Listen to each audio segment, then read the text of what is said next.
LegalizeFreedom.com. Why are we here? Where do we come from? Where are we going? From the nature of reality to the future of humanity.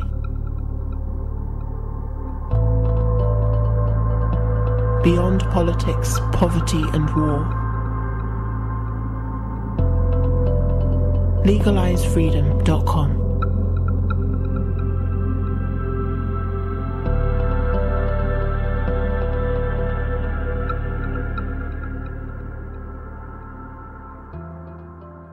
Any place, any time is a good time for Coke. Only Coca-Cola gives you that refreshing new feeling. From New York, Julia Meade is going to tell us about the wonderful world of Cameraland. Well, Ed, all America is Cameraland, and it's yours just for the picture taking. Now, let me show you. We're in a supermarket where Mrs. Evans is about to compare Bird's Eye's new frozen breakfast drink, Awake, to the flavor of frozen orange juice. First, the orange juice. In the afternoon, when things slow down, when you're wondering what to do, let's go! Go bowling! Looks like somebody's been doing some shopping. And that means somebody's been doing a lot of walking and getting more and more worn out. Because by the time a woman assembles a complete spring wardrobe, she's generally covered a lot of floor space in a lot of stores. So it's little wonder that smart shoppers everywhere take time out to pause and refresh. Where else but in the fountain where they serve ice-cold Coca-Cola? Being married is no excuse to let needless bad breath and tooth decay make romance fade away. Remember, this is the 1958 Edsel, the car that presents originality and elegance never seen before in any car at any price, and presents them in 18 different models. When was the last time you had a tender, juicy steak? Well, right now you can buy 300 pounds of USDA choice beef sides for $1.35 per pound for 26 weeks at only $15.57 per week. At no extra charge, you receive a 60-pound free bonus. 10 pounds of pork chops, 10 pounds of lean bacon, 10 pounds of pork steaks, 10 pounds of ham, also 20 pounds of frying chickens. A total of 360 pounds for only $15.57 per week for 26 weeks. Greetings and welcome once again to LegalizeFreedom.com. I'm your host Greg Moffat, and my guest today is John Michael Grier, who joins us to discuss his book, The Retro Future, Looking to the Past to Reinvent the Future. To most people paying attention to the collision between industrial society and the hard limits of a finite planet, it's clear that things are going very, very wrong. We no longer have unlimited time and resources to deal with the economic and environmental crises that define our future, and the options are limited to the tools we have on hand right now. The retro future is about one very powerful idea: deliberate technological regression. Technological regression isn't about going back, it's about using the past as a resource to meet the demands of the present, and maybe the future too. It starts from the recognition that older technologies generally use fewer resources and cost less than modern equivalents, and it embraces the heresy of technological choice, our ability to choose or refuse the technologies pushed by corporate interests. People are already ditching smartphones and going back to so-called dumb phones and landlines, and e-book sales are declining while printed books rebound. Clear signs among many that blind faith in progress is faltering, and opening up the possibility that the best way forward may well involve looking back. Hello and welcome, John, and thank you so much for joining us once again on LegalizeFreedom.com. Well, thank you for having me back on. It's always a pleasure. Okay, John, now today we're going to be talking about some of the issues raised in a recent book of yours entitled The Retro Future, Looking to the Past to Reinvent the Future. Before we dive into that, just give listeners a quick potted bio of yourself, your background, your work in general. that's becoming increasingly challenging these days. At any rate, myself, born in the Seattle area. I now live on the other side of the North American continent. I'm a writer and blogger by trade. I've been a number of strange things over the course of my life, including the Grand Archdruid of an American Druid order. But these days, I just, what it says on a business card is writer. I have been very interested, very concerned, I should say, since I was in my teen years about where we are heading as a society, whether we can sustain the kind of extravagant lifestyles we now think of as normal on the resources we have left, and issues of that sort. Back in 2006, I launched a blog on the subject, expecting that maybe 15 people would ever end up reading it. It peaked at a top readership about 1/3 people a month. That was the Archdruid Report.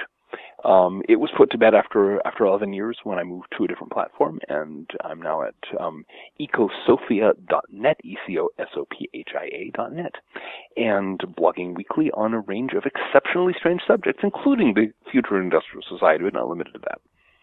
So I write lots of books on a giddy range of subjects, and one of them, the one we'll be talking about today, as you noted, is the retro future. Yes. Now, you said in the early part of the book that it kind of forms a little bit of an informal trilogy along with a couple of your other works, a book called After Progress, which we've discussed on a previous show, and Retropia, which was a piece of fiction. And so perhaps just explain the rationale behind, or what you were achieving, what you were putting a footnote on perhaps with the retro future, because as we actually discussed in our last interview together, your kind of focus has changed a little bit, but the retro future was kind of still an important way for you to sum up. Oh yeah, very much so. Basically, I had been working since I began blogging back in 2006. I was trying to explore, as I noted a moment ago, the future of industrial society, where we are headed as a civilization, and what we might want to do about that.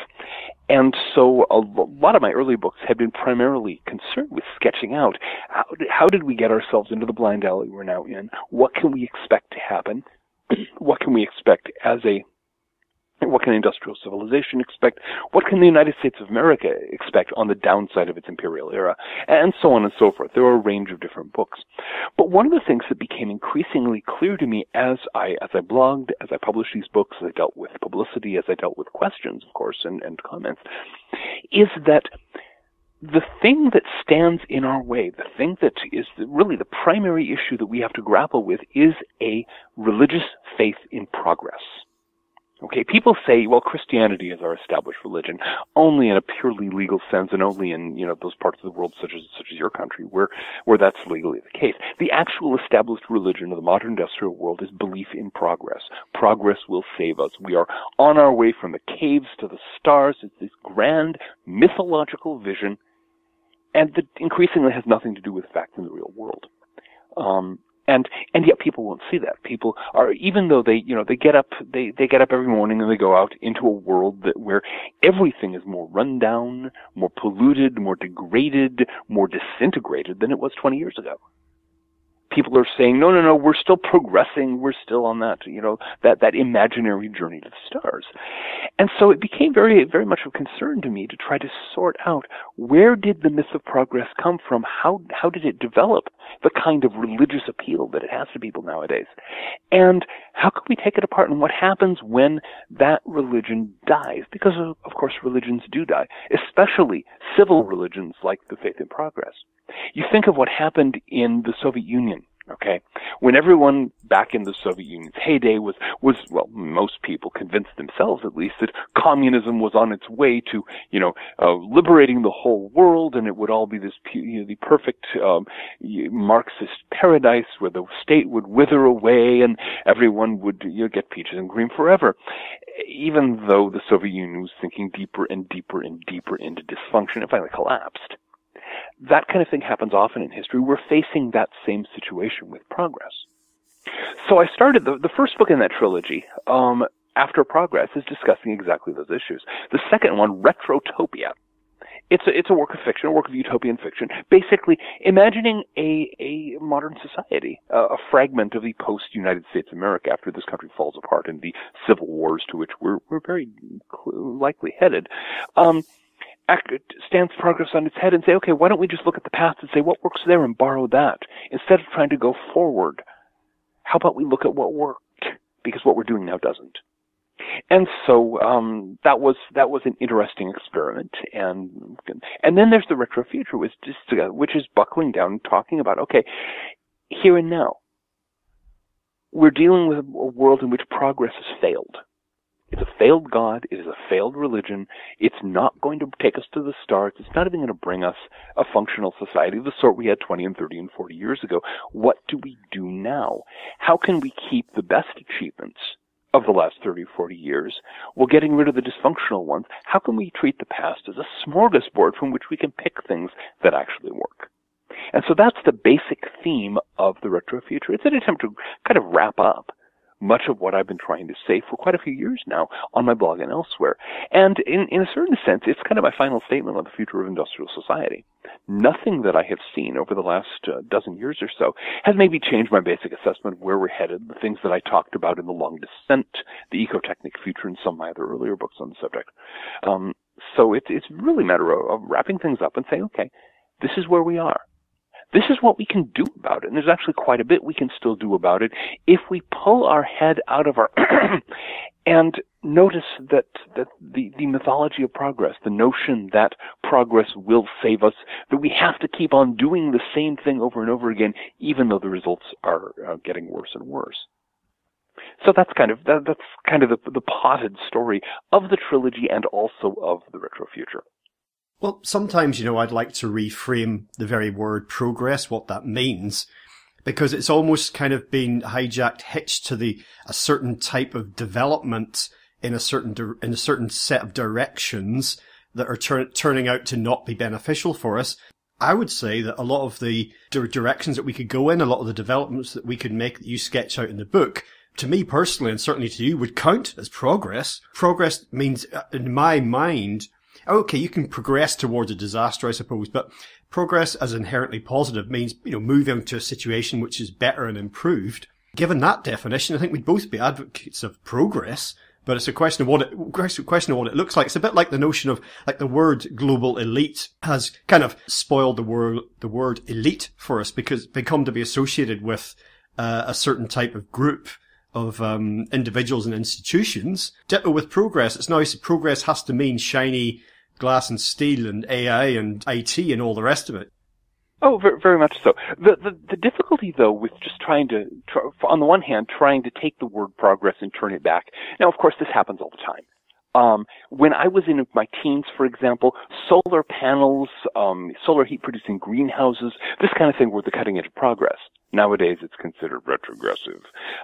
Progress just means heading toward whatever comes next. Who decides what comes next? Well, it's usually a Donnybrook between the purveyors of various technologies and things like that. But the problem is, the faith in progress assumes that change is always a good thing. Now, there are definitely times when change is a good thing, but there are also times where you need to stop and say, okay, no, this is about as good as it's going to get. Maybe we should keep what we've got here, and here, while changing these other things over that need work. So on the one hand, there's the bias in favor of change for the sake of change is a real problem nowadays.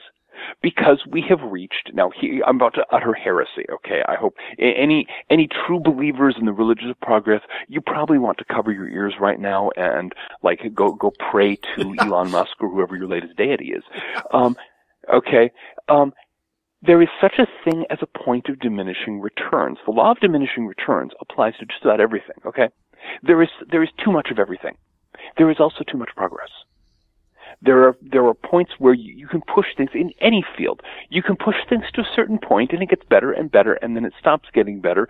And if you keep on pushing it, it gets worse. Microsoft Windows is, I think, the classic example here. I mean, most people I know consider Microsoft's Windows 7 the good stopping point. Still, if you get a used computer, that's usually what they upload, because everything more recent than that sucks. And the more complex they make it, and the more stuff they pile onto it, the buggier it is, the slower it is, the more the more absurdly extravagant it is on computer resources, and so on and so forth. In the same way, what's the iPhone 10, I think it is bombing. Nobody wants it because it has all of this gunk that nobody needs, and people are actually going back to flip phones because that was the point where, for their needs, cell phones reached their peak. This is an unthinkable concept in modern times because everyone's stuck on this idea of progress. We have to keep on going in a straight line. Well, if you keep on going in a straight line, sooner or later you go off a cliff. And that's one of the major points that I'm trying to make with the retro future. In a lot of things, we've actually gone past the point of diminishing returns, into negative returns, into catastrophically negative returns. And yet people keep on insisting, no, we must keep on going.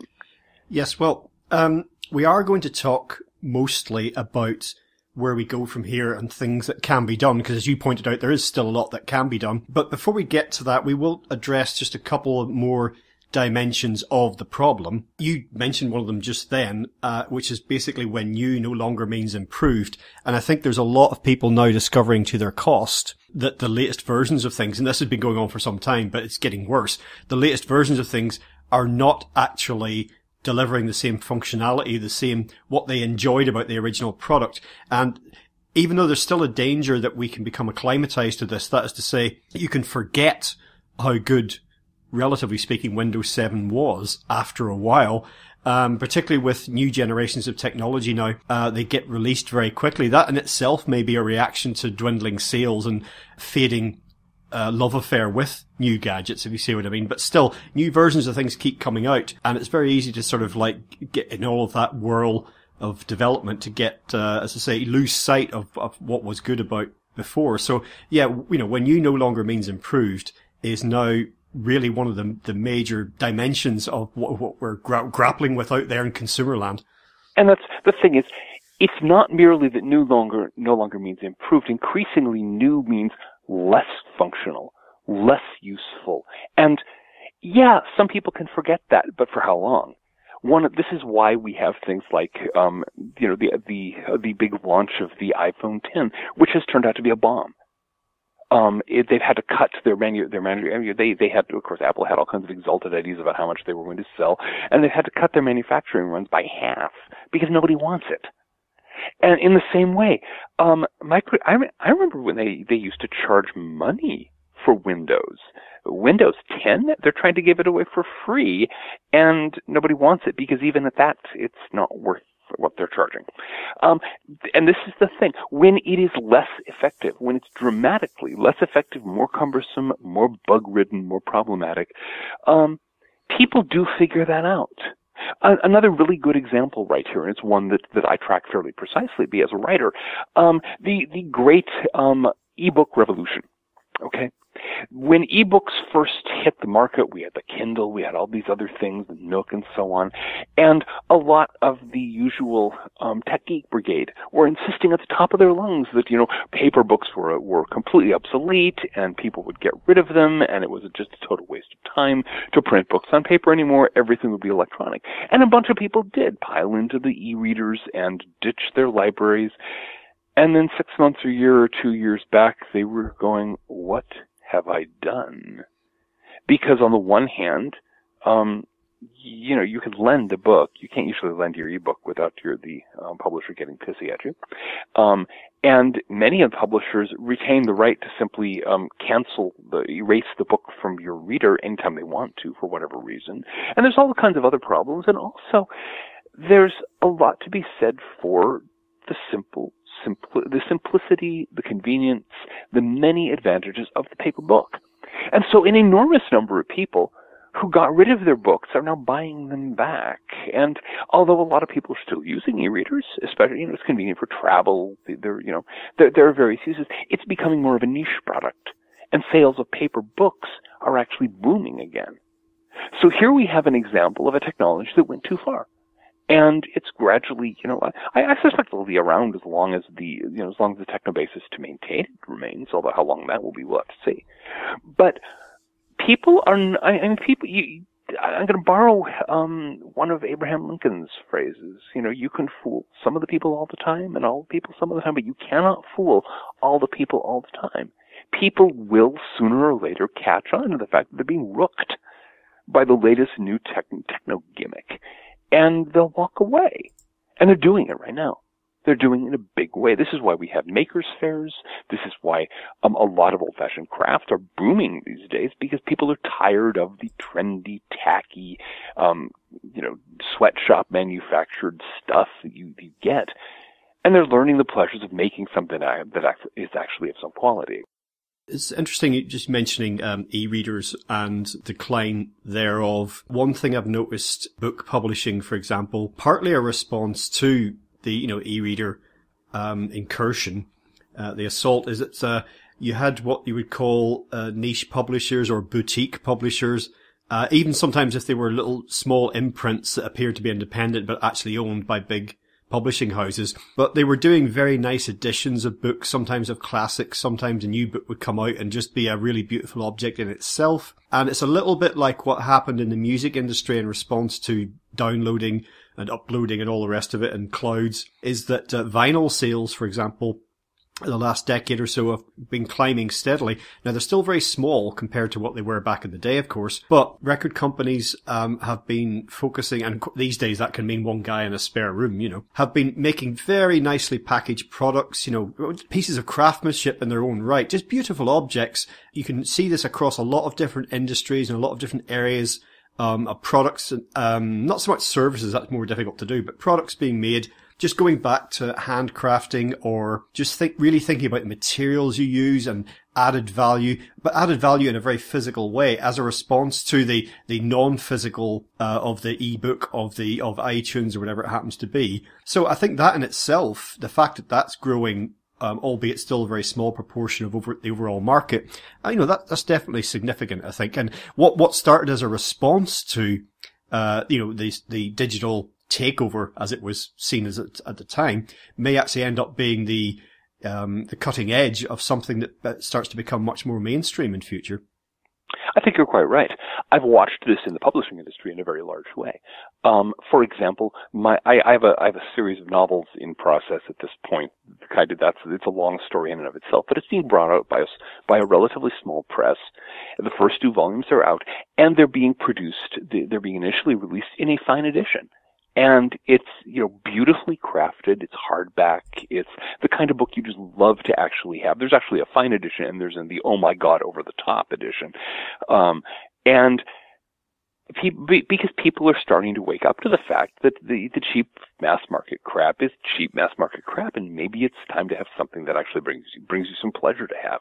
At the same time, there are also people who are using the electronic things that we've got available at this point to produce niche publishers in another sense. There are a lot of little book publishers now that are using print-on-demand technology and their electronic stuff like this to generate very small runs, books that would not have been publishable 10 years ago because, they're going to sell like 300 copies in their lifetime. Nowadays, you can publish those. You can find a home for them. That used to be the case 100 years ago. You would have little publishers that just, would do little runs off a local printing press. And that was a very standard thing. Those got squeezed out by the big boys, but now they're back using a slightly different technological suite. So we've got this sort of burgeoning process whereby a lot of the sort of monolithic, everyone must read the same mass market book, this kind of business, that's going out the door now. And this seems very positive to me, and this is one of the reasons why my book, The Retro Future, is ultimately a very hopeful book. Although we've basically prepared some really ugly messes for ourselves in the future, there are also some very useful positive possibilities that we can actually do some things with. In moving forward, one key dimension of how things might be done differently in future is that compared to the economy that we currently have, the frantic 24/7 burn through the planet's resources as fast as possible type economy, that we will need to scale down. As I've said before, do less, use less, be more, as it were. And there's kind of a dichotomy in there in the sense that in terms of resources, for example, going forward as a global economy, we would look at using less of things that we have less of and producing less things. For example, like oil, rare earth metals, certain types of chemicals. If we were to go forward in a sort of trajectory that you envisage might be healthy, we would use less of these things, produce less of them, but also we're facing a situation where there are less of them, for example, in terms of fossil fuels or rare earth metals. And the same equation could be applied to machines in general, to information technology. Now, this plays into a situation, a scenario that you've described in the past in your books, which is like decline of the sort of economy we have now, moving on to something else, being a step down process, because we have a growth dependent economy in most parts of the world. So to produce less things, to consume less things, presents a problem in itself. It's kind of good in one hand because, yeah, we're burning through less of this stuff, so that's good, but the economic model that we're operating with really relies on that increasing all the time. So hence we could see a series of situations where it's like a sudden shock in one industry or one resource stream or another, followed by a period of relative stability. And that, I think, can be good or bad. For example, it can be good because a period of relative stability after a crisis allows us to catch our breath and basically adjust to the new way of being, doing less and having less. But also it can lull us into a false sense of security vis-a-vis, oh, well, there was a crisis there. That's over with. It can't happen again. And then it does. So I'm presenting a situation of real contrast there. And I think it's going to be a bit of a whipsaw effect in many areas of life going forward the next few decades. Oh, very much so. And in fact, I do expect every time we have a period of relative stability, as we're in one now, although it seems to be coming to an end around us. Yeah, of course, the immediate thing that everyone's going to do is, okay, that's over with, and now we'll pick up and go on. But you notice each time we pick up and go on, it's at the actual level of many levels of consumption are being forced down, at least among large parts of the population. The thing with the growth economy is that it's actually spun in a certain sense, a very funny direction, a very amusing direction, because we have a growth of the paper economy. Okay, we have the Dow Jones, industrial averages over in our stock market over here was until recently. Actually, I think it's still pretty close to its record highs. It hasn't dropped that far yet. But does that equal actual wealth in actual goods and services, or is it just a lot of numbers being juggled? Mostly it's numbers being juggled.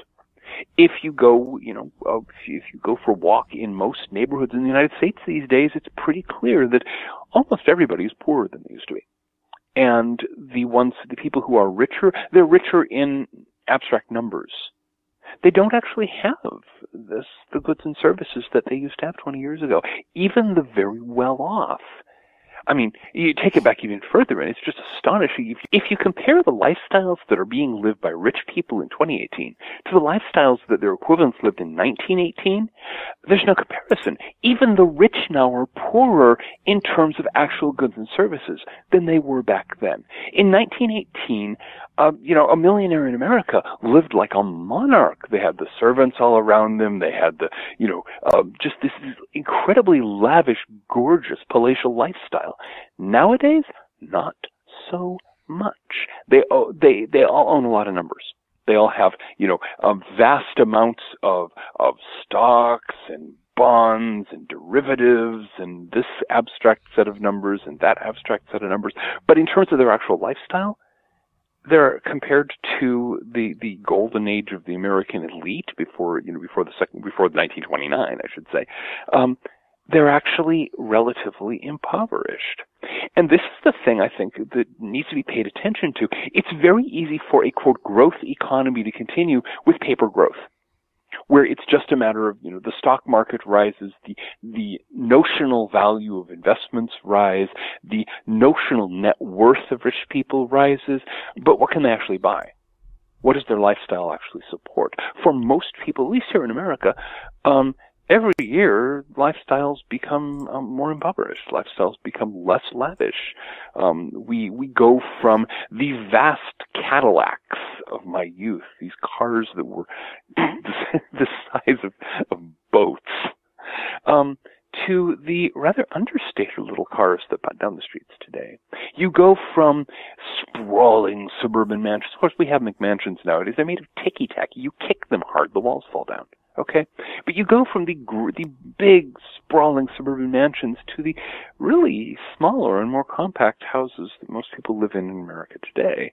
You go from a lifestyle where it's very easy to get a lot of goods and a lot of services to a lifestyle where that's actually increasingly difficult. And it costs. It costs much more. So what's been going on is we have a growth economy on paper. We have a growth economy in terms of paper wealth, but we've actually been declining for decades now. And I could very well see things continuing that way. See, the economic models continue to churn away merrily, and the stock market 20 years from now, the Dow Jones is at 100,000 or what have you. And most Americans are living lifestyles more or less comparable to the 19th century. And, the very rich have the kind of luxuries that ordinary suburbanites had in the 1950s. Yes, well, in my last segment, I mentioned, the scaling down, whether voluntary or forced, and the kind of the good and bad, the challenges and the opportunities that would flow from that. Just before we move on to like the solution part of all this, or ideas for where we could go. I mean, I say solution makes it sound like we're about to present a silver bullet, but of course the march of progress has to be seen to be going on, and if it's being challenged left, right and centre in all sorts of spheres, then it'll still pop up somewhere else, as like, oh well, yeah, of course we're facing resource depletion and sort of wars in all corners of the world. But look over here. This is signs that we are, in fact, on our way to the stars. This being particularly relevant on the way to the stars because technology, particularly artificial intelligence, anything that comes under that umbrella, and you mentioned Elon Musk earlier on, these are areas where people can still be pointed to as saying, well, yeah, okay, we got problems, but actually here's where we're moving forward. And by the way, the problems we are actually facing are kind of trivial when you consider what Elon's up to. So, who cares if the polar ice caps are melting and Miami's going to be underwater in 20 years and we can launch a car into orbit. Exactly. However, when we were talking earlier about when new no longer means improved, I was thinking of the fact that the rate of innovation in technology appears to be slowing down, and there are certainly signs of decline in the whole AI, in these sort of TED Talk type magical visions of the future. I mean, I think the space program, and for example, what Elon Musk has just done, launching his car into the upper orbit, I have to say. People use the word space, again, it's kind of mad, space, but it's kind of like his car's probably visible on a clear night, if you see what I mean, from the Earth with a telescope. So the fact that, they're touting this. I remember, what was Musk's comment about this? I heard it on the news today or yesterday. Something about I'm paraphrasing now, but it was something along the lines of like amazing things can still be achieved, or magical things, or, using the word dreams or something like that. But you'd think it was like the second coming. But I thought, well, hang on a minute. If we had guys walking on the moon in the 60s, you're telling me that this somehow rivals this? Firing a car into the upper atmosphere. Yeah, exactly. Now, the thing that I don't think he took the time to mention is that all that he's actually doing is replicating a scene from a movie in the late 70s when he was growing up, which was the movie Heavy Metal. And it opens with this scene where this car, it comes, out of orbit and does a re-entry and lands on the ground. And he's basically just rehashing a piece of 1970s pulp science fiction. And that's a lot of what's going on now. Have you noticed that all the people around the Elon Musk end of things, they're chattering about flying cars nowadays. Flying cars were an obsession in the 1950s. So what we're looking at is that our these dreams, these marvelous things, these fantasies of the future are actually retro. We're already, I mean, Elon Musk is on his way to the retro future. He's trying to enact, science fiction from the 1970s. The flying car people are trying to enact science fiction from the 1950s. Pretty soon it's all going to be Jules Verne again. Because all the bigger dreams have already failed. I mean, people are still chattering about going to Mars, but we're not going to Mars, okay?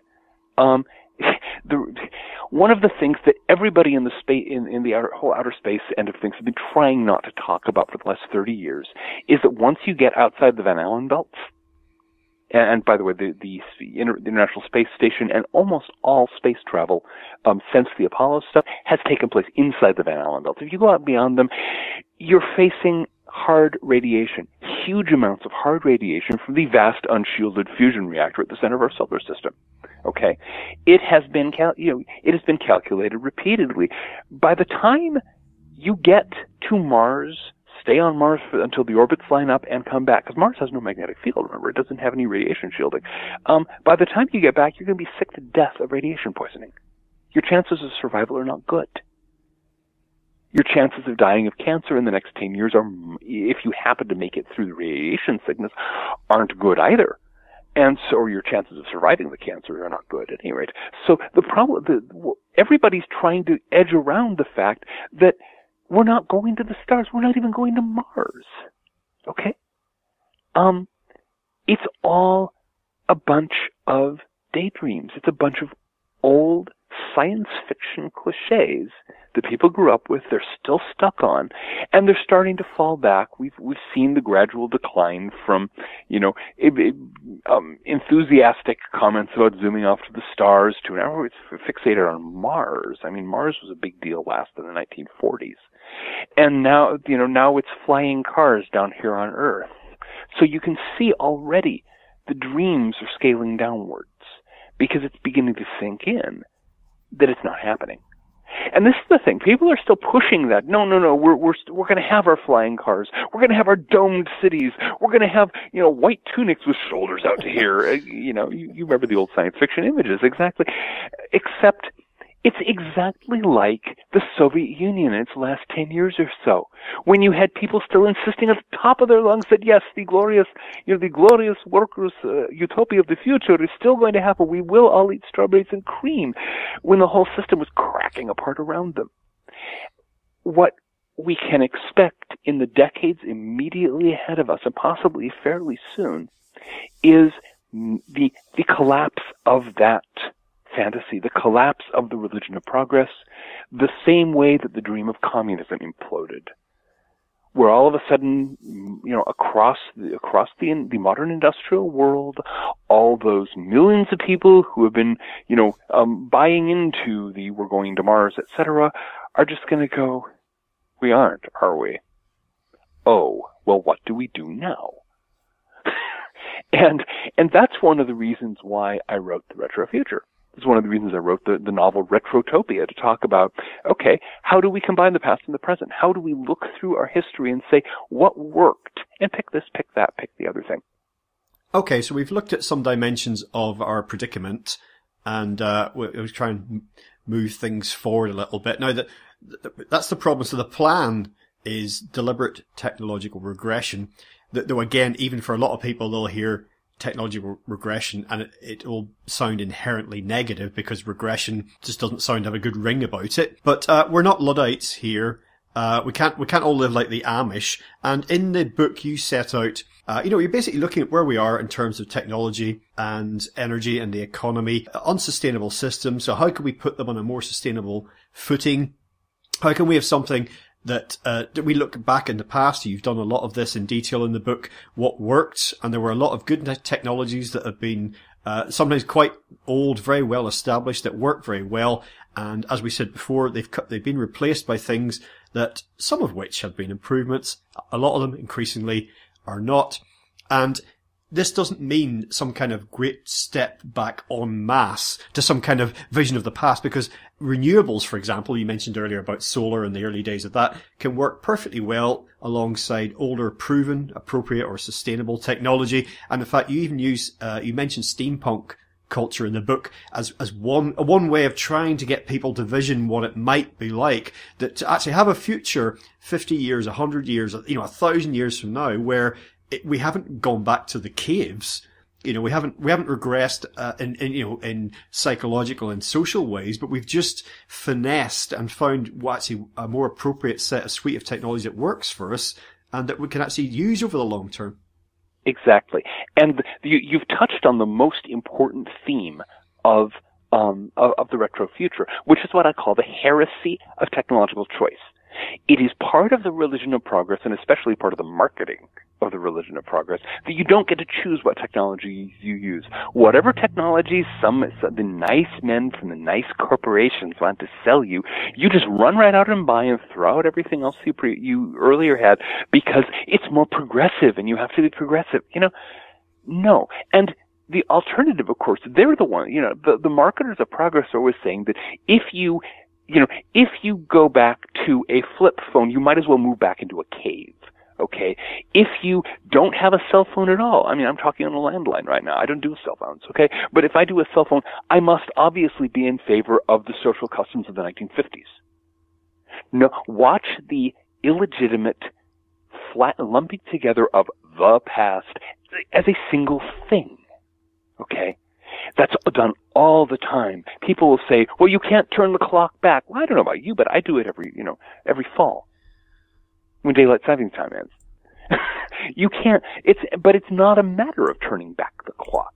It's not a matter of going back to some past time. And this is funny because I had to point this out over and over and over again in the online discussions. People were stuck on this notion that you can't adopt a technology from the past without buying into the entire path, without moving back into the 1950s, the Victorian era, or the Middle Ages, or the caves. We have the power and we have the right to choose what technologies we want to use. If we don't want to use cell phones, ditch the damn cell phones. You do not have, you don't have to do that. And you don't stop living in the modern world just because you don't want a cell phone. Okay? You don't have to start acting like, it's the 1970s all over again just because you don't have a cell phone. Social change is one thing. Specific technologies are another. You can pick and choose. And so in Retrotopia, in my novel, which was very much about this theme, you have this society where there are basically, on a county-by-county basis, different counties vote what kind of technological infrastructure they want. And there are various tiers going from about a 1950s level to an 1820s level. And how much infrastructure you want determines how high the taxes you pay. So if you are in a Tier 1, an 1820-style county, you pay the kind of taxes people paid in 1820, which is not very much. Now, does this mean that you're required to live in 1820s lifestyle? Absolutely not. It's just that's the infrastructure that the county provides. And so so what you ended up with is this bricolage of technologies from different eras, where this works, these other things don't. Okay, we scrap them. And I also had my Retrotopia, my Lakeland Republic, which is basically a chunk of the American Midwest as an independent nation. It's ethnically diverse. It's got a huge different communities. You have same-sex couples. You have all of these sort of quote progressive unquote social trends, which are still ongoing today, with an older technology, with a random assortment pulled together based on what works of older technologies. So the point, and this is absolutely the most crucial point of the book, is you don't have to buy into the past. It's not Back to the Future. It's treating the past as a smorgasbord. I think I'm going to take some of the scoop of this technology here from 1820. I'm going to take a scoop of this technology here from 1950. I'm going to take a scoop of this set of social mores from right now, and I'm going to mix them together and they taste good. We can do that. And that, I think, is the most crucial thing to grasp, and the thing that will, perhaps more than anything else, break the death grip of the false religion of progress. Okay, well, what you said there actually about not having to accept all the social and cultural baggage that came with, past times and older technology is very important, because critics of your position, for example, will try and lump those things together as an easy way to dismiss your ideas.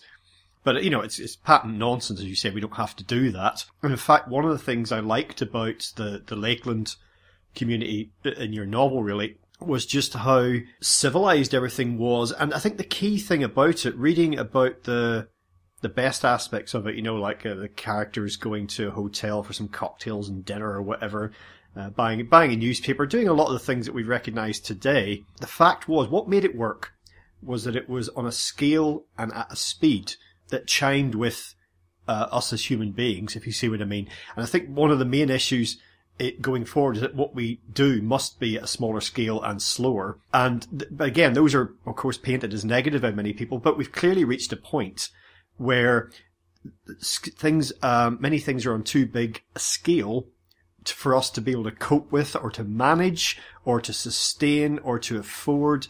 And things are very fast. There's a lot of talk these days about the pace of human life and people getting left behind or, coming a cropper and just falling off the conveyor. They just can't, keep up anymore, etc., etc. And a lot of this is concentrated in the areas of technology, people 24/7 connectivity, people just getting overwhelmed by it. So it's clear that we have, whatever we've been able to do with technology, a lot of it we've done because it can be done, not because it was necessarily a good idea. And there's a lot now happening, as you said earlier, about people choosing to get a flip phone or people choosing to get a physical book. People individually making these decisions to do things on a more human scale. Well, it has to be, because one of the things to keep in mind here is that it's not as though we can just keep on accelerating, keep on living the way we're living. We're burning through the resources of the planet. We're burning through the capacity of the planet to absorb our pollutants. And both of those are starting to land on us with increasing force right now. Today in the United States, there are a couple of dozen coastal communities that flood with seawater every time they get a high tide and an onshore wind.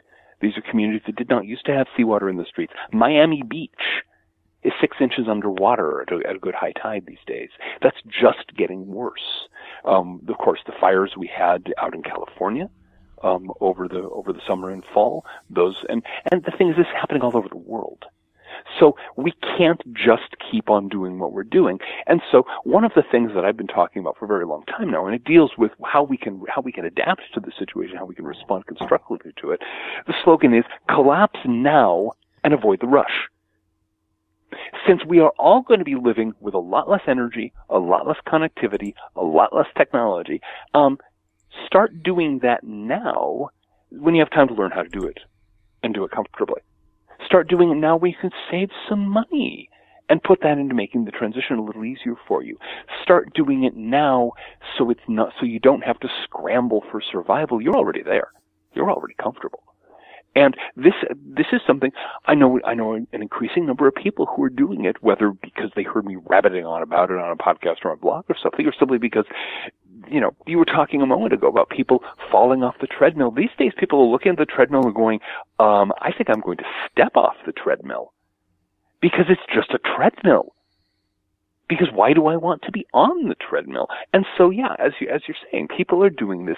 And that is actually in many ways, the single most important thing I think people can do to help build a more viable future. Just start building it now. Start living that way now. Figure out which technologies in your life, A, cost too much, B, you don't really want. Because many people don't actually want the technologies they've been made to use. I'm going to throw in an anecdote here. Many years ago, I used to belong to an organization called the Society for the Eradication of Television. That's personal prejudice and so on, but I very strongly dislike TV. And one of the things we used to do, we would get some old TVs from a charity shop, and we would get a big ground cloth, and we would get some gloves and some aprons and some face shields, some clear face shields, and some long-handled sledgehammers, and we would raise funds by going to a big public place, getting the permit and everything, and we'd have the brooms to clean up any fragments afterwards, and we would allow people, we'd say, 25 cents, and you can per swing, and you can swing a sledgehammer and hit a television. Now, here's the thing. Once you'd have this sort of nervous, people would gather looking nervous, somebody would step up, pay their 25 cents, or more often stuff $1 into your hands so they could take 4 swings, and then they'd go nuts. People actually hate television.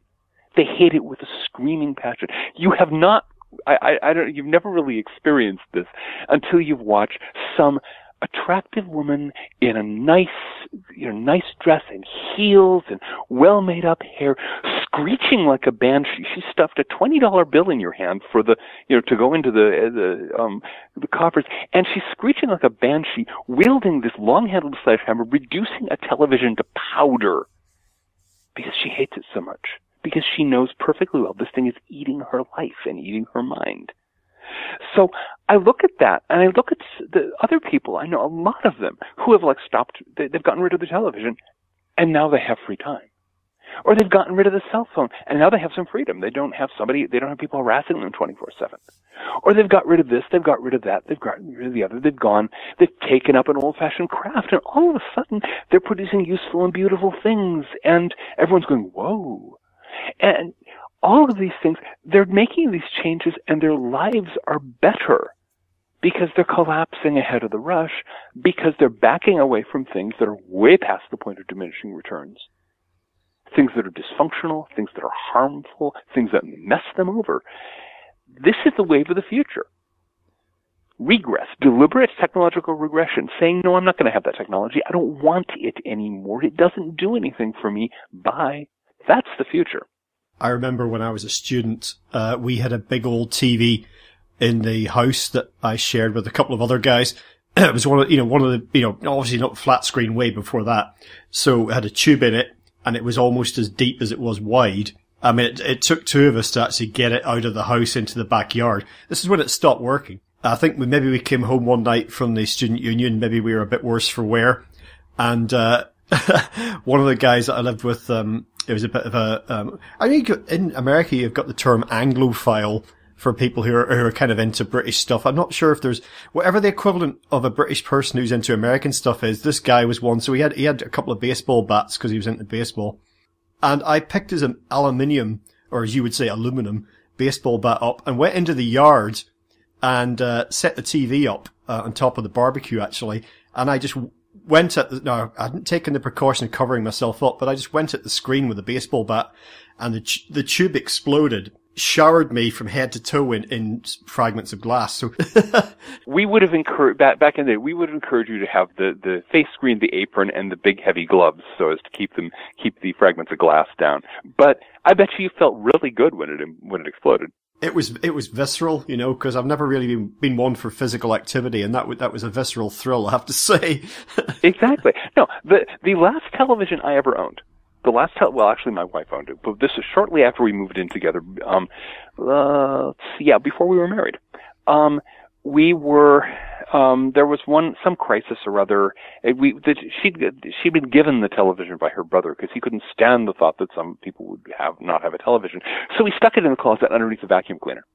And there it sat. And then at one point there was some kind of international crisis. We decided we couldn't get a good news channel on the radio. So we pulled the television out, plugged in, it didn't work.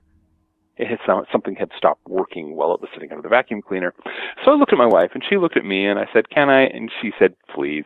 And so we were in a second floor apartment. I took the thing out on the fire escape and dropped it 2 stories straight down into the dumpster, which was open and empty.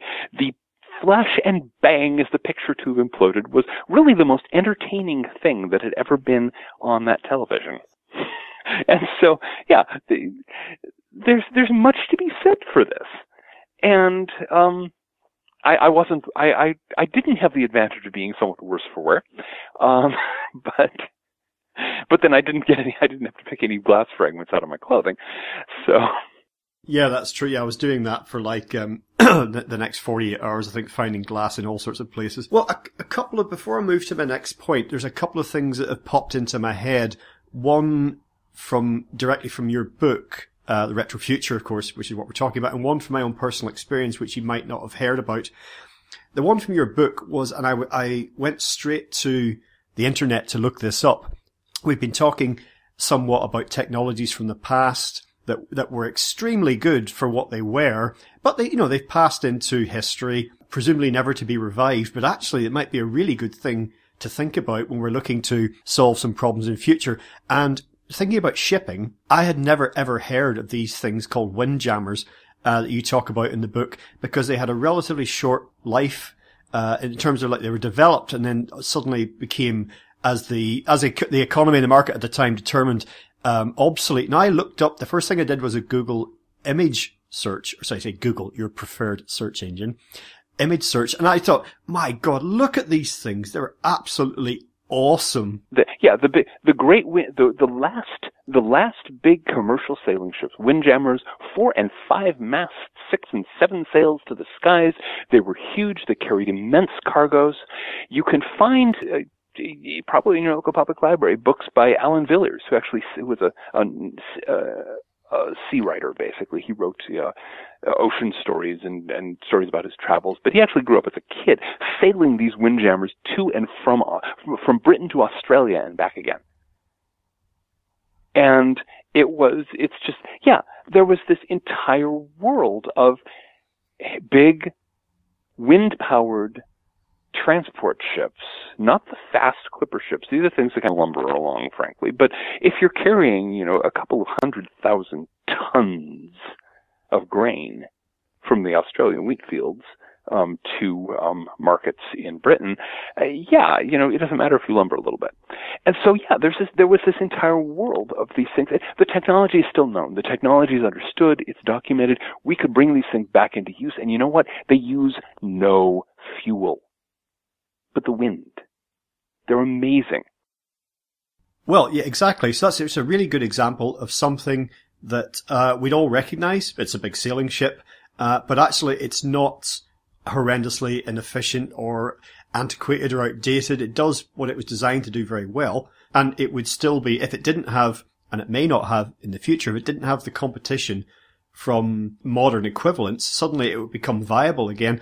The other thing, well, I don't know why this randomly sprung into my mind, but you may not be aware of it.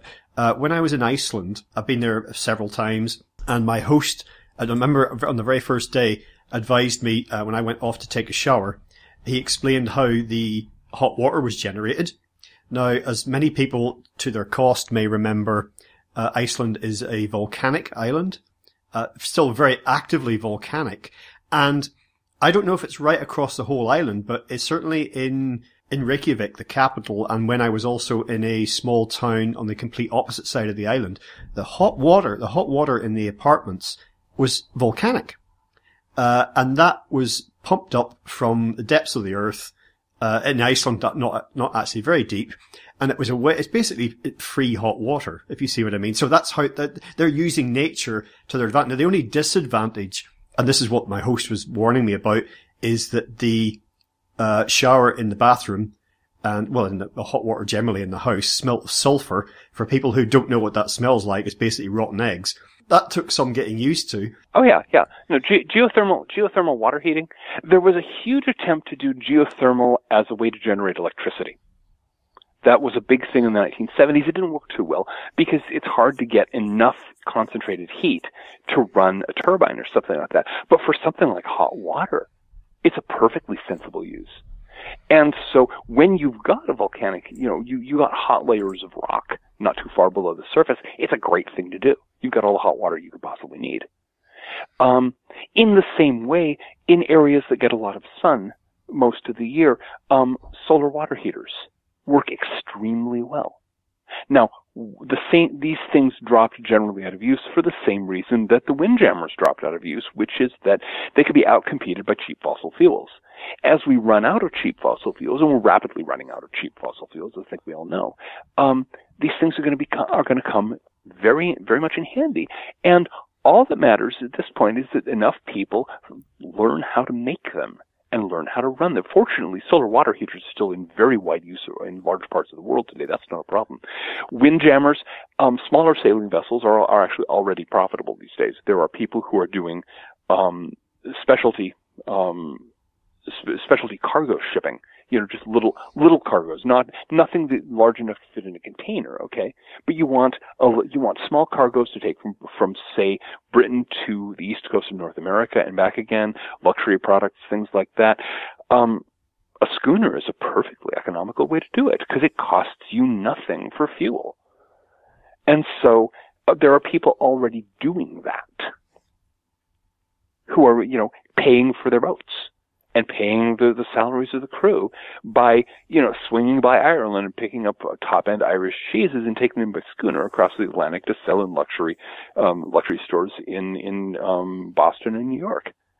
Oh yeah, there are a lot of people just on the fringes of the official economy. Okay, here's a useful term or a useful way of thinking about it. We have an official economy which consists of Fortune 500 corporations, the antics of the stock market, all the stuff you find in the big stores, and then you have a sort of not even underground, but a kind of semi-underground economy. It's not illegal. It's just nobody talks about it because it's small. It doesn't get the media. It doesn't get people don't know about it because it's quiet. Because it's, a bunch of guys who own a schooner who decide, hey, we can do back and forth across the Atlantic with cargoes of Irish cheese.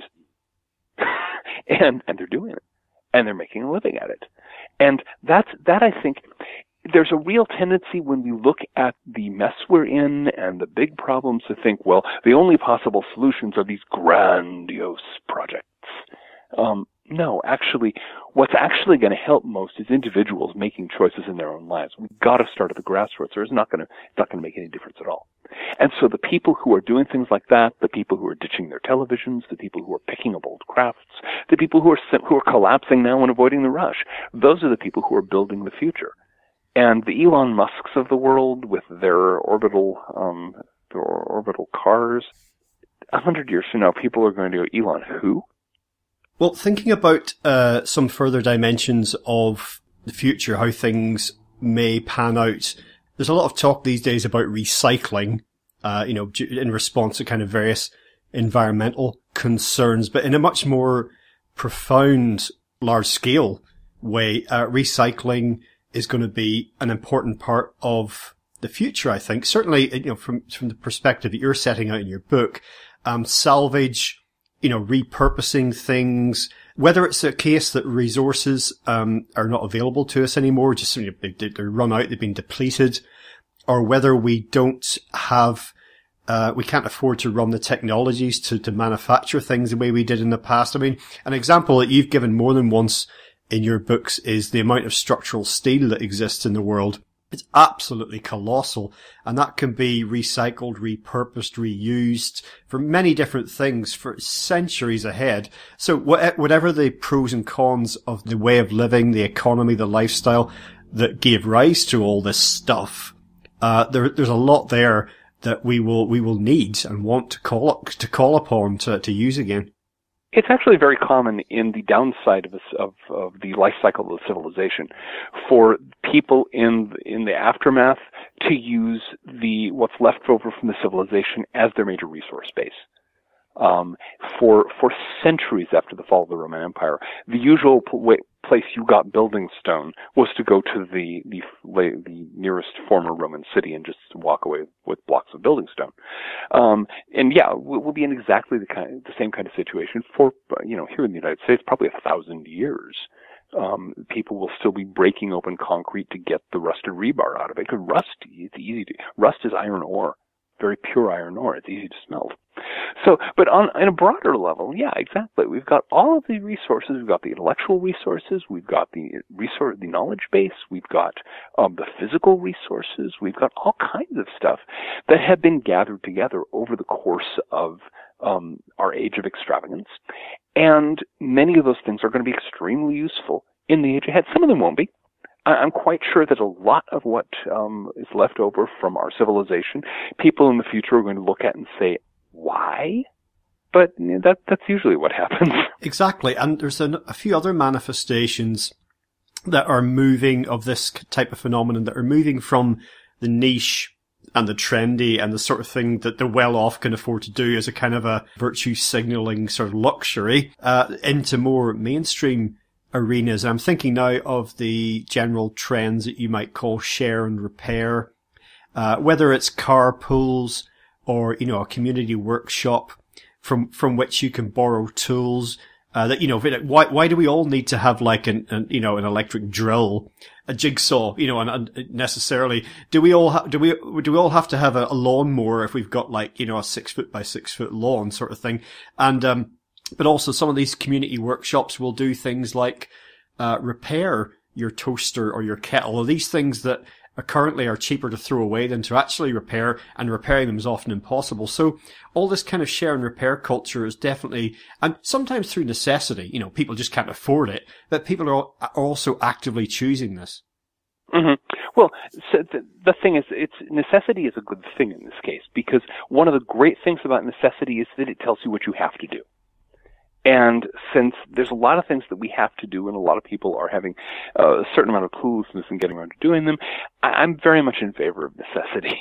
But it's also true, yeah, that people are looking at the situation saying, you know, if I don't own my own lawnmower, if we simply, you know, everyone in the neighborhood, we share these 3 lawnmowers, then it's going to cost a lot less money for each of us, and in that case, I'm going to have more money to do other things with, you know, so there are advantages.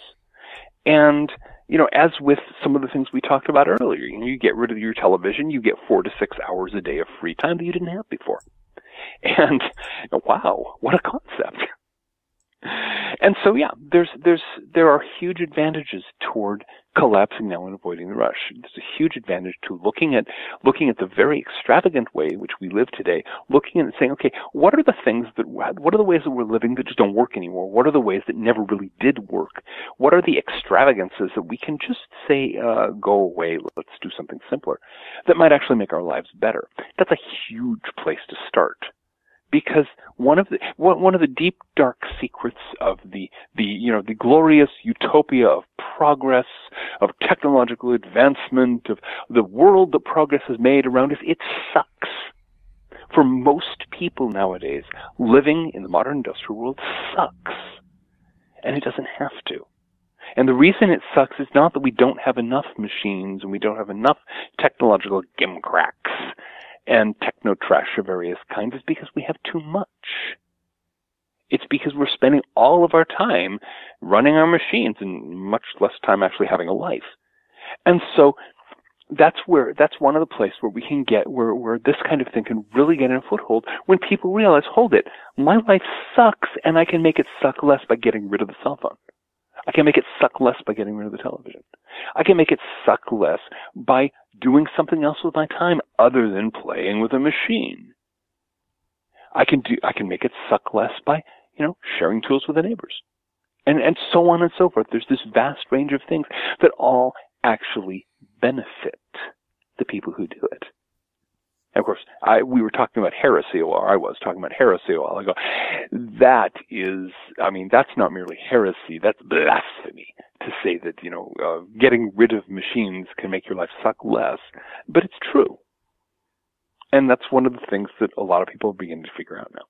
In previous conversations that we've had, I've spoken about, I don't have children myself, but friends of mine who do, when they've been speculating about, you know, they're reaching a certain point, you know, university or college type age, you know, what should I do with my future? I'm not sure, blah, blah, blah.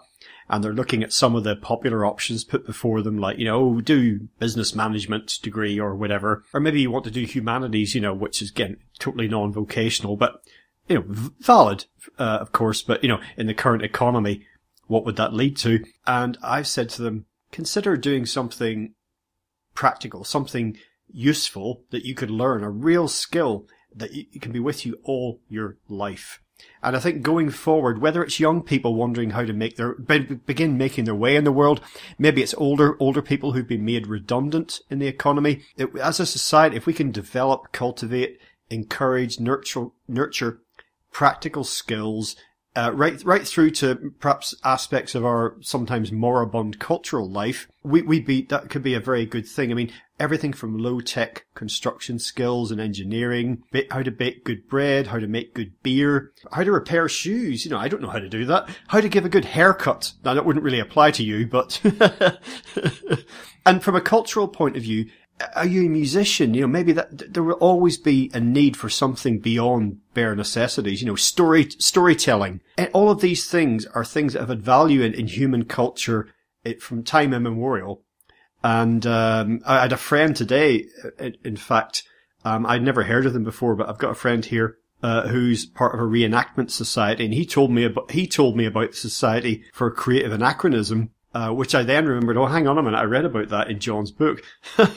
So there's lots of things that we can forget about what we're being sold and told as like the way to economic security in the future. There are many things that are eternal, really, in human culture that we could learn to do. Well, here's something that, for our British listeners especially, I have a number of friends in Britain, and one of the things I've heard from many of them is that getting somebody to fix your plumbing or to do basic household repairs is impossible. It takes an enormous amount of time. You have a leak, in your plumbing. Okay, let's see, I can get to you. It's February now. I can probably get to you in August. Okay? And because everybody's being funneled into the liberal arts education or the business or what have you, and nobody's going to learn how to fix plumbing or how to do household repairs.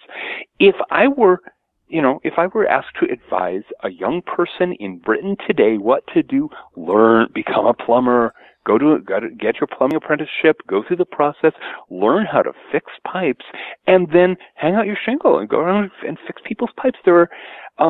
There are people all over the country, apparently, who are desperate for somebody who can just, fix a leaky pipe. Because nobody's learning those skills. In the United States, it's the same way. The kids are being funneled into the universities. Now, it's partly to prop up the academic industry, and here it is an industry, a very corrupt industry. But increasingly, I'm hearing from young people who are saying, I am not going to go to the university. I don't want to end up owing $250,000 in debt, which I will never be able to pay off, and having no job skills. And they're going and getting apprenticeships as plumbers and as carpenters, as bricklayers, as all kinds of things like that, where they have a practical skill, where they can get hired. The moment they walk out of their basic training program, they're snapped up. They've got a job.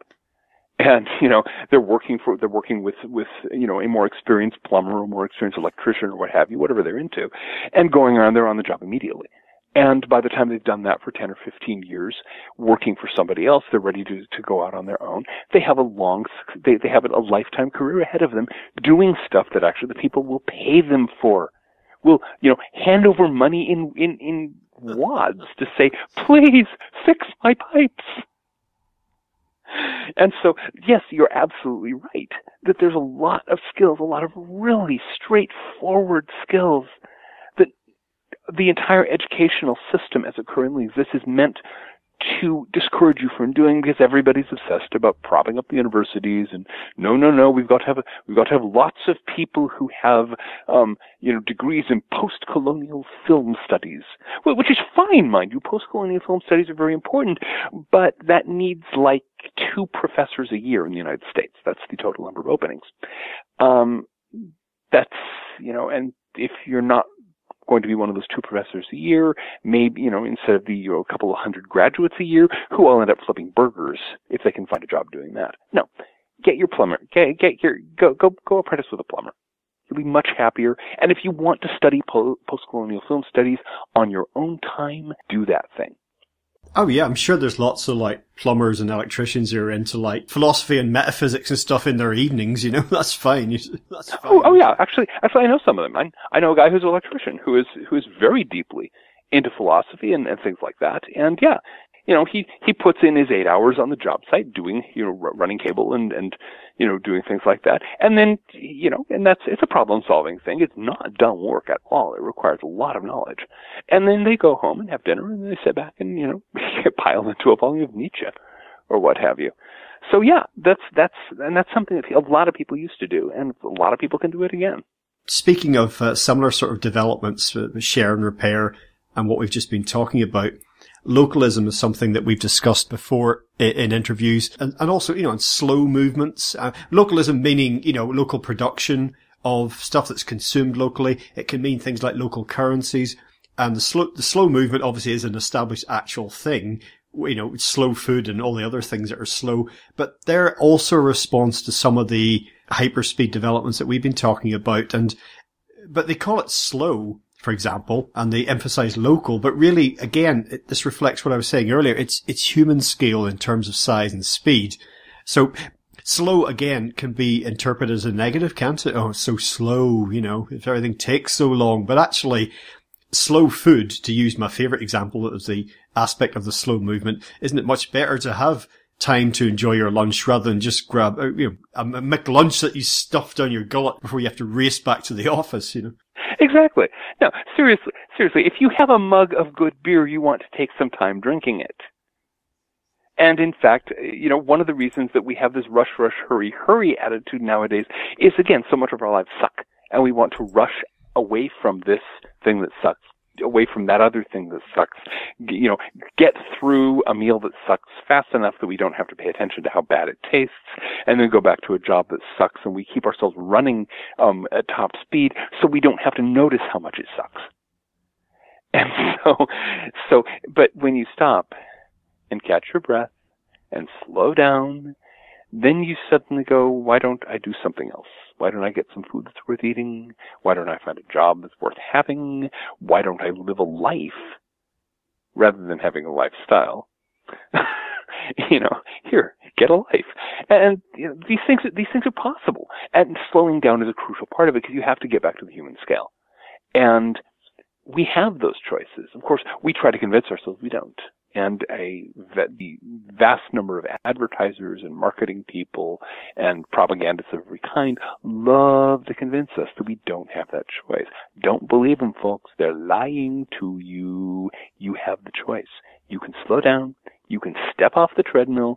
You can junk your television. You can ditch your cell phone. You can listen to good podcasts like this one instead, and actually have a life.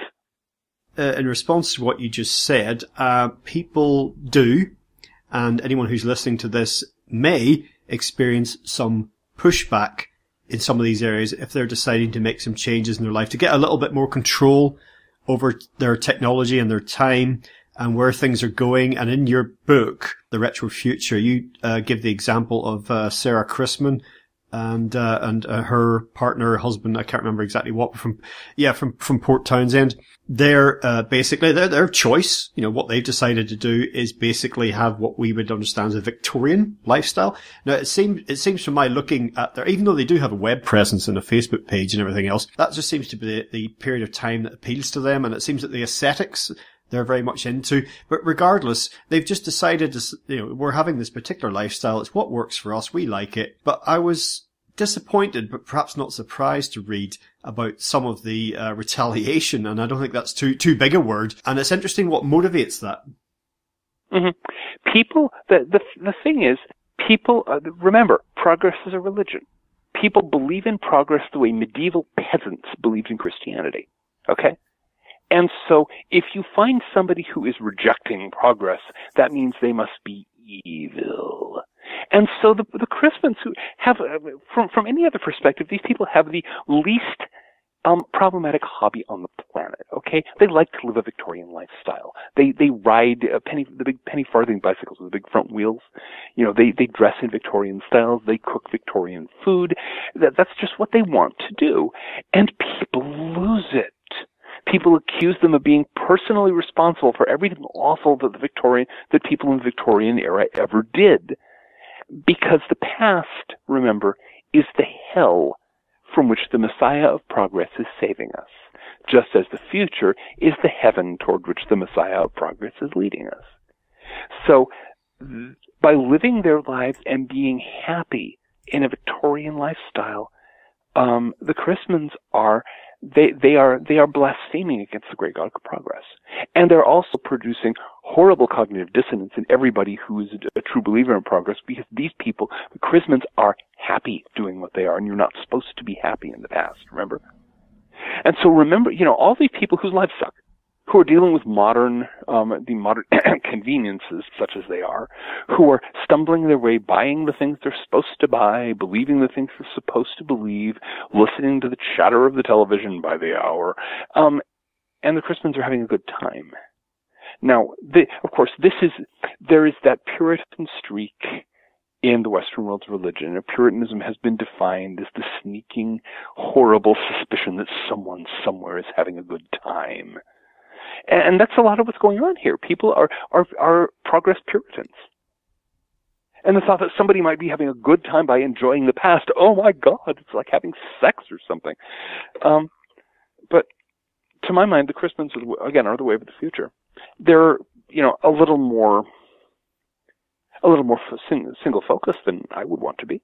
I don't want any one period of the past. I want to be able to pick and choose from the past and say, I want this, I want this, I want this, I want this. I don't care if they didn't go together in a particular era.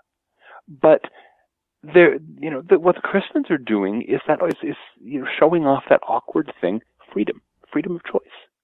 And that's another thing, of course, that makes people horribly upset, because you're not supposed to have that. You're supposed to be totally free to run out along with your neighbors and buy exactly what they buy. And that's how much freedom you're supposed to have. In the short term going forward, a lot of what we're facing may be about kind of coping and managing the situation, muddling through, damage limitation as we engage in that step down process I mentioned earlier of gradual decline, decline of some things and, ascent of others. But there's kind of a gift in crisis, the opportunity that's there. And I think that if we're saying that we should collectively rethink what's possible, it's also we should rethink what's thinkable, if you see what I mean, because I think a lot of what we think about as possible in the future and what are we going to do about this, okay, we've got problems A, B, and C, potential solutions are, only as follows, but actually if we can change our process of thinking, then we'll realize there are many more options on the table than we sometimes believe. Absolutely. Because in fact, one of the major booby traps hardwired into the religion of progress is the idea that whatever problem you have, there's only one solution: doing more of what you're already doing. And if what you're already doing is causing your problems, that is a recipe for disaster. And that's what we're seeing right around us right now. We're plowing nose first into catastrophic climate change. Or what is everyone saying? We need more technology. Well, that's what's got us into this problem. Burn more energy. Well, that's what got us into this problem. Nobody's willing to think, well, if what we're doing doesn't work, why don't we do something else? Because that's not progress. The great God progress will turn his back on us. We'll be condemned to the horrors of the past for all eternity. And that's literally what they think. I call on the heretics who are listening. I call on all those who are capable of thinking in independent thought to just shake themselves and say, we don't have to keep doing the same stuff. We don't have to make the same mistakes over and over again, convincing ourselves that they're not mistakes because that's progress. They're mistakes. We tried it. It didn't work.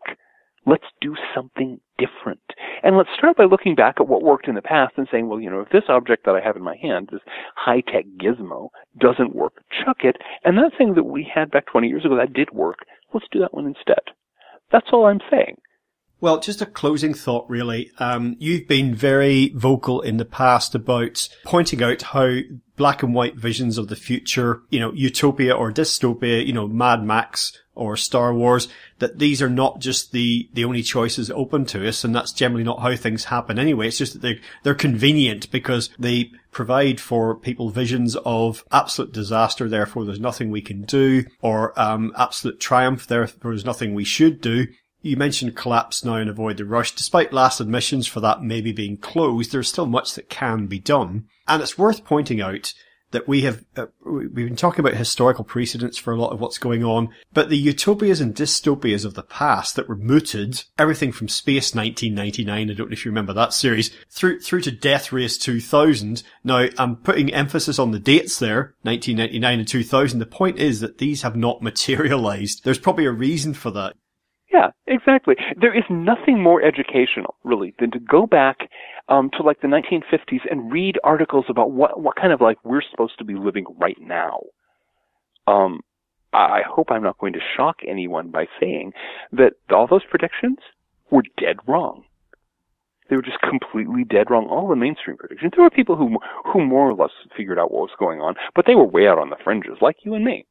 And so, yeah, when you hear the official version of what the future is going to be, whether it's utopia or oblivion, whether it's fantastic catastrophes or equally fantastic wonderfulness or what have you, it's garbage. Don't worry about it. Humanity muddles through. Now, humanity muddles through sometimes with the collapse of civilizations, the drastic declines in population, disasters, ecological catastrophes, all kinds of things like that. But that doesn't mean the end of the world. It also doesn't mean Star Trek. It means history. And really, I think as a final note, I would just encourage our readers, while they're looking into things they might borrow from the past, history is the record of the experience of the past. Find out what happened to the last half dozen civilizations that outran their resource base. It wasn't an overnight collapse into the caves. It was, in fact, what we're going through right now, where we've been kind of through the early stages of it. And you can learn stuff, and among other things, it's very comforting because you can go, oh, so we've been here before. We as a species have been here before. This is not the first civilization that's made the stupid mistakes that we've made. And that's, you can stop and say, okay, so this is the mistake. Here are the mistakes we've made. Here are the consequences. This is what's going to happen. Here is how I can live my life relatively constructively in the face of all these changes. It's not that hard. So that's kind of my final note on that.